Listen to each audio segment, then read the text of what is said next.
నేను యాక్చువల్లీ మొన్న ఆఫీస్కి వచ్చినప్పుడు ఐ సా మీ టేబుల్ మీద నీ ఏ కార్పొరేట్ కంపెనీకి వెళ్ళినా సరే, ఏ కన్సల్టెన్సీ కంపెనీకి వెళ్ళినా సరే, మీ టేబుల్ మీద ఒక బాక్స్ ఉంది.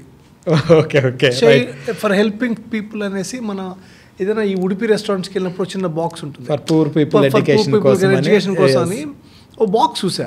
సార్ నాకు అదే అనిపించింది, నేను ఎక్కడ చూడాల, genuinely maybe they will do, but why it is like నేను తర్వాత అనుకుంది అంటే you are doing something good for.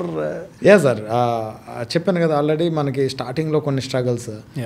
ఎందుకంటే నేను చదివింది అంత గవర్నమెంట్ స్కూల్స్. అప్పుడు ఆ పిల్లలకు బట్టలు కానివ్వండి, లేకపోతే ఇంకా నీడ్స్ ఏవైతే బుక్స్ కానివ్వండి, ఇవన్నీ అందేవి కదా ప్రాపర్గా.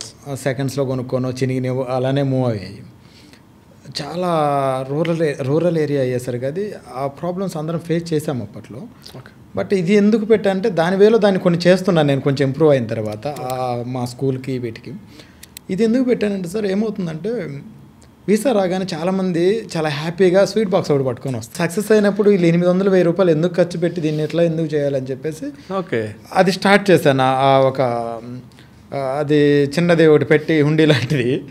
దానికి ఏం చెప్పానంటే వీసా డాక్యుమెంట్స్ ఇచ్చేటప్పుడే ఒకవేళ మీరు ఏదైనా స్వీట్ బాక్స్లు ఇటువంటి తేవాలనే ఆలోచన ఉంటే ఆ మనీ దీంట్లో మీకు నచ్చినంత వేయండి.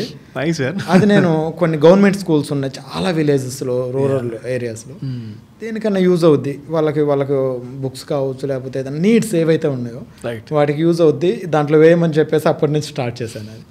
అది నాకు చాలా హ్యాపీనెస్ ఇచ్చింది. అది కూడా నాకు ఎందుకంటే మీ స్కూల్ గవర్నమెంట్ స్కూల్ కూడా you are doing some charity works and all. అది చాలా వర్క్ చేశారు అట్లయితే. అదే నేను ఎందుకు అడుగుతున్నానంటే మీరు ఆఫ్కోర్స్ మీరు చెప్పరు, అది కొంచెం మోడెస్టీగా ఉండి మీరు విషయాలు బయటికి చెప్పం. కానీ మాకేంటంటే ఇది బయటికి పబ్లిక్కి చెప్పాలని థాట్ కాదు.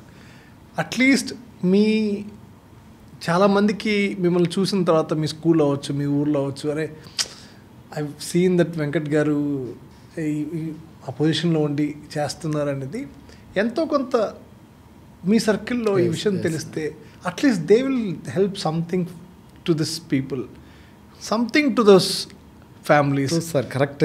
అది ఒక మనిషికి ఒక సాయం అంతే. అది చాలా పూర్ విలేజ్. దానికి ఏమవుతుందంటే సార్ గవర్నమెంట్ స్కూల్ అయ్యేసరికి పిల్లల్ని అందరూ పేరెంట్స్ ఏమవుతుందంటే ప్రైవేట్ స్కూల్స్లో చదివించడానికి స్తోమత లేదు. మెయిన్ గవర్నమెంట్ స్కూల్లో ఎడ్యుకేషన్ వస్తుందో రాదో అన్న భయం ఒకటి. ఇది ఎక్కువ ఉండే మా విలేజ్లో. మొత్తం ఒక 2000 ఓటింగ్ ఉన్న విలేజ్ అది, మల్లంపేట అని చిన్న గ్రామం. మేము 10th క్లాస్ వరకు ఎప్పటి నుంచో, అది 1970లో స్టార్ట్ అయిన స్కూలు, చాలా ఓల్డ్ స్కూలు. చాలామంది దాని నుంచి బయటకు వచ్చి ఎక్సలెంట్ పొజిషన్లో ఉన్న వాళ్ళు కూడా ఉన్నారు. ఎడ్యుకేషన్ బాగుంటుంది, అంత బాగుంటుంది. స్టాఫ్ కూడా ఇప్పుడు బాగా వచ్చారు. రీసెంట్గా మొన్న 10th class batch 550 top. Government స్కూల్లో ఆ లెవెల్ వస్తున్నాయంటే గ్రేట్. అది స్టడీ అవర్స్ పెట్టించాము. స్కూల్ పేరు జెడ్పిహెచ్ఎస్ స్కూల్, జిల్లా పరిషత్ స్కూల్. ఏ ఊరండి? మల్లంపేట, దొనకొండ మండలం మల్లంపేట. దాంట్లో ఇంకా నాకు మా నాన్నగారు చనిపోయిన తర్వాత మా నాన్నగారు ఒక 4 years అవుతుంది ఎక్స్పైరీ. ఆయన చనిపోయిన తర్వాత ఆయన పేరు మీద నేను ఏదైనా చెయ్యాలి, అదేదో నా స్కూల్కి చేస్తే బాగుంటుంది, వెరీ గుడ్ అని మా నాన్నగారి పేరు మీద గురవయ్య మెరిట్ స్కాలర్షిప్ అని పెట్టాను. ఎవ్రీ ఇయర్ ఎవరైతే స్కూల్ టాపర్ ఉంటారో, అంటే చుట్టుపక్కల పల్లెల నుంచి కూడా ఎక్కువ వస్తారు సార్ స్కూల్కి. చిన్న పల్లెలు చాలా ఉన్నాయి. 10th క్లాస్ 71 స్టూడెంట్స్ ఉన్నారు. చుట్టుపక్కల పల్లెల నుంచి కూడా వస్తారు. ఎవ్రీ ఇయర్ ఒక 25,000 స్కాలర్షిప్ కింద నేను ఇస్తాను. ఎవరైతే టాపర్ ఉంటారో మీరు పోటీ పడి చదవండి. Not only that, after intermediate అయిపోయిన తర్వాత కానీ, డిగ్రీ అయిపోయిన తర్వాత కానీ మీరు ఎవరైనా సరే మంచి పర్సంటేజ్ వస్తే నేను ఫ్రీ ఎడ్యుకేషన్ ₹1 లేకుండా మీకు అబ్రాడ్ ప్లాన్ చేపిస్తాను నేను అనేది నేను ఇచ్చిన హామీ వాళ్ళకి. అండ్ దీంట్లో నాకంటే ముందు ఒక పర్సన్ స్టార్ట్ చేశారు. ఇది ఆవిడ ఇంకా ఎక్స్ట్రీమ్ అన్నమాట. ఎలా అంటే ఎప్పుడో మా నాన్న వాళ్ళ చిన్నపిల్లలు అప్పుడే అయినోళ్ళు వెంకటరామయ్య అని చెప్పేసి ఆయన డాక్టర్ అప్పట్లోనే. ఆయన మ్యారేజ్ చేసుకొని మా విలేజ్ వదిలి వెళ్ళిపోయారు. ఆయన తర్వాత చనిపోయారు. మంచిగా ఎర్నింగ్స్ అంతా సెట్ చేసి, అంటే లైఫ్ మొత్తం బాగుంది, కంపెనీస్ అన్నీ బాగా చేసుకున్నారు. బట్ ఆయన వైఫ్ ఎవరైతే ఉన్నారో ఆమె వేరే పర్సనే, కానీ మా ఊర్లో చేసుకున్నాడు ఆయన చేసుకున్న పర్సన్. మా ఊరిని మర్చిపోకుండా వాళ్ళ హస్బెండ్ విలేజ్ అని చెప్పేసి అది ఆవిడ స్టార్ట్ చేశారు ముందే నాకంటే ఆ స్కూల్కి.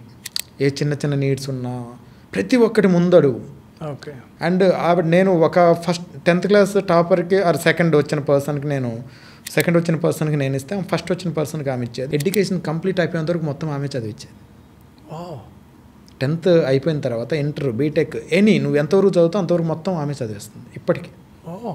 విజయమ్మ గారు అని చెప్పేసి హైదరాబాద్లోనే ఉంటారు. ఆమె ఎడ్యుకేషన్ అయిపోయేంత వరకు మొత్తం అమ్ముతే సపోర్ట్ టాపర్కి. రియల్లీ ఆమెకు అసలు అవసరం లేదు, ఎందుకంటే వాళ్ళు ఎవరు మన ఊర్లో ఉండేవాళ్ళు కాదు, ఎప్పుడో వెళ్ళిపోయారు వాళ్ళు, ఎప్పుడో సెటిల్ అయ్యారు హైదరాబాద్లో ఇక్కడ. కానీ విలేజ్లో ఏ అకేషన్ ఉన్నా ఆమె వస్తుంది. ఇంత రిచ్గా బ్రతికినా కూడా అక్కడ ఒక న్యాచురల్ కలిసిపోద్ది అందరితో.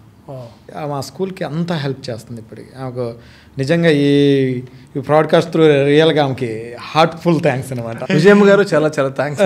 నిజంగానే నేను యాక్చువల్లీ మా పాడ్కాస్ట్లో మీ విషయాలు రావడం చాలా హ్యాపీ. చెప్పుకోవాలి సార్, ఎందుకంటే మనకంటే ఇంకా ముందున్నారనే తెలియాలి. రైట్. మనం ఒక్కలమే మనమే చేస్తున్నాం అనే దానితో పోలిస్తే సాయం ఎప్పుడు ఉండిపోదు సార్, అది ఏదో రూపంలో బయటకు వస్తుంది అంతే. ఆ స్కూల్ వరకు చాలా సీరియస్గా తీసుకుంటాను సార్. నేను ఎప్పుడు వెళ్ళినా స్టూడెంట్కి స్టడీ అవర్స్ పెట్టాల్సిందే, స్టాఫ్తో అందరితో మాట్లాడతాను. స్కాలర్షిప్స్ కానివ్వండి, స్పోర్ట్స్కి రిలేటెడ్ ఏదన్నా ఎక్విప్మెంట్ కానివ్వండి అన్నీ ప్రొవైడ్ చేస్తాను. ఎవరీ ఫ్యామిలీలో వాళ్ళ ఫైనాన్షియల్ స్టేటస్ మార్చాలంటే ఎడ్యుకేషనే. అవును, ఎడ్యుకేషనే అంత మించేం లేదు. నా ఫ్యామిలీనే నేను ఎగ్జాంపుల్ చెప్పుకుంటాను అందరికీ. అవును, మేము 5 మెంబర్స్ ఫ్యామిలీలో నేను ఒక్కటే చదివించాను. నేను లాస్ట్ పర్సన్ మా ఇంట్లో. 5 మెంబర్స్ మీరు? అన్నయ్య అందరికంటే పెద్ద అయినా, 3 అక్క వాళ్ళు, నేను లాస్ట్. ఓకే. నన్ను ఒక్కనే చదివించారు, కష్టపడి చివరి వరకు. Very good.